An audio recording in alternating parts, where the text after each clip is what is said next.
Hey, how's it going? Nat here. Come on, let's check out what's been making news.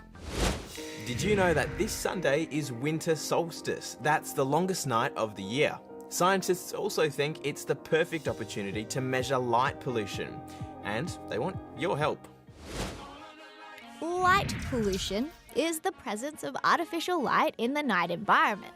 Oh, lucky I only use my torch during the day. While it makes our lives easier, our human-made light can create some big problems. Many nocturnal species have adapted to use the cover of natural darkness to carry out important activities like feeding and migrating. When we introduce artificial light, it can impact on these species. It doesn't just affect animals. Light pollution can keep you up past your bedtime, waste electricity, and make astronomy harder. If you've ever struggled to find the Southern Cross from your backyard, you're not alone. Scientists say here in Australia, we don't actually know that much about how light pollution affects us, and they want to change that. So, this Sunday, on the longest night of the year, they want you to help map it across the country and attempt a world record. The aim is to have as many people as possible do some online activities and step outside to record how many stars they can see around the Milky Way and the Southern Cross. Scientists will then use that info to create a map of Australia's darkest skies. So, will you brave the cold and look up at the stars? It's a little bright still. Maybe you should wait till nighttime. I don't know. University fees are about to change in a big way. Some degrees are getting a lot more expensive from next year, like in humanities and communications, while others in areas where there's more likely to be work for future graduates will get cheaper in order to encourage people to study them. They include nursing, psychology, agriculture and teaching. Simone Biles has just debuted a move that's never been done before. The 5-time world champ has been training hard in lockdown, posting this video to Instagram of a triple twisting double back off the balance beam. Yeah, we're impressed. It's also the first footage she's treated fans to since we found out the Tokyo Olympics are being postponed. It's Refugee Week, an opportunity to learn more about refugees in Australia and some of the issues they face. So, some students from Perth asked soccer player Hakeem Araibi about his story and what it's like being a refugee. Hakeem, what was it like when you first came to Australia? When I came to Australia, I was feeling lonely.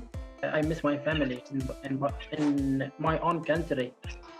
These kids from Bannister Creek Primary School in Perth had a pretty special virtual visitor to their classroom for Refugee Week.